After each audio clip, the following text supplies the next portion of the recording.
अस्सलाम वालेकुम स्टूडेंट्स।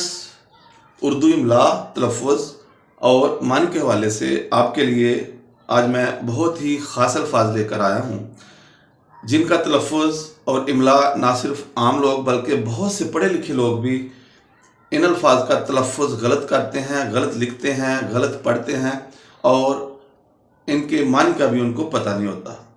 तो आज हम इन्हीं दो अल्फाज के बारे में पढ़ेंगे। आज के अल्फाज हैं बादिले नाखास्ता और दुकान।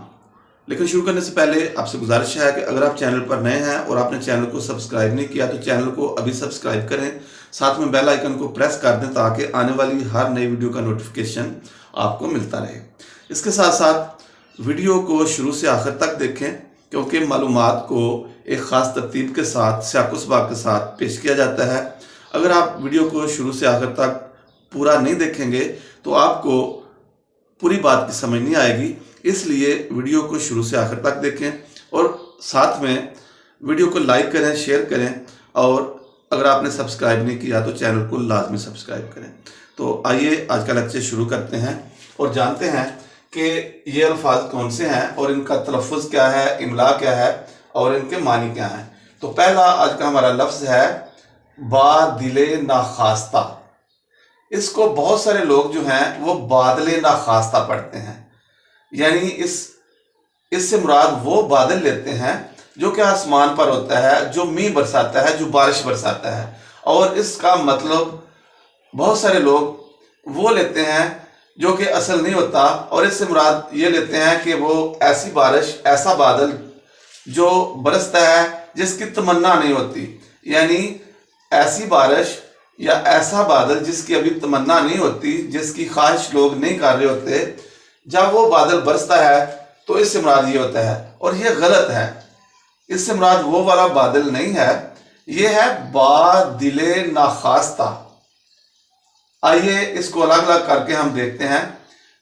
सबसे पहले है बा, ये हरफ़े जार है और ये इसमों और फेलों को यानी अल्फाज को आपस में मिलाने के लिए इस्तेमाल होता है और इसके मानी है साथ। उसके बाद है दिल, ये इसम है। फिर उसके बाद है ना, नून अल्फ ना, ये हरफ़े नहीं है, ये दूसरे अल्फाज के साथ मिलकर ना के मानी देता है, यानी हरफ़े नफ़ी के तौर पर इस्तेमाल होता है। और उसके बाद है खास्ता। ये जो लफ्ज़ खास्ता है ये इसकी असल फारसी है, फारसी मस्दर है खास्तन और इसी से फिर आगे खास्त और खास्ता बना है। खास्त का मानी है ख्वाहिश, आरजू और तमन्ना और इसी फारसी मस्दर खास्तन से बना है खास्ता और खास्ता के मानी है चाहा हुआ, मर्जी का, मतलूब या मकसूद, यानी ऐसी चीज जिसको चाहा जाए, जो मतलूब हो, जिसकी ख्वाहिश की जाए।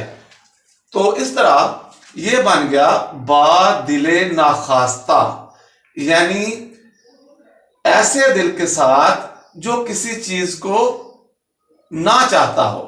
ना का मतलब है ना, नहीं, ना खास्ता, जिसको ना चाहा गया हो, जिसकी ख्वाहिश ना हो, ना खास्ता। बादिले ना खास्ता, ऐसी चीज जिसकी ख्वाहिश ना हो, जिसको दिल ना चाहे, यानी मर्जी के खिलाफ। तो बादिले ना खास्ता के मानी है बेदिली से, मर्जी के खिलाफ या ना चाहते हुए। यहां पर लफ्ज खास्ता में जो वाव है ये वाव मादुला है और ये पढ़ी नहीं जाती, इसके बारे में हम पहले पढ़ चुके हैं। तो बादिले ना खास्ता, इसको बादले ना खास्ता ना पढ़ें, यह है बादिले ना खास्ता, बेदिली से, मर्जी के खिलाफ या ना चाहते हुए।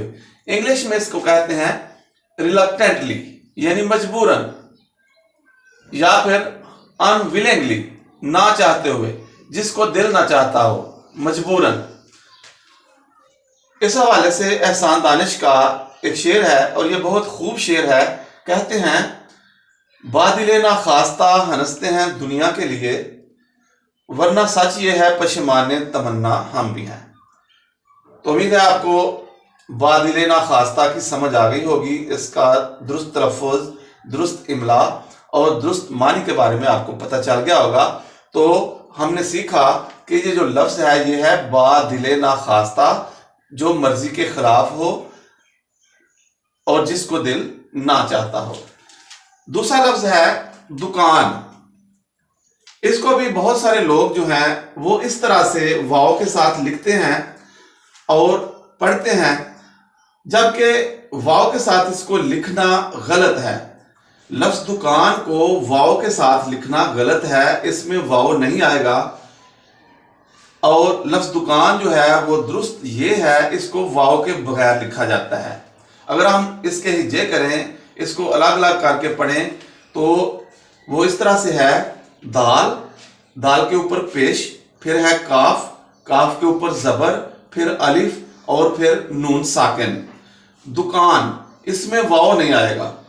دکان جو لفظ ہے وہ واو کے بغیر لکھا جاتا ہے، اور یہ واو کے بغیر ہی درست ہے۔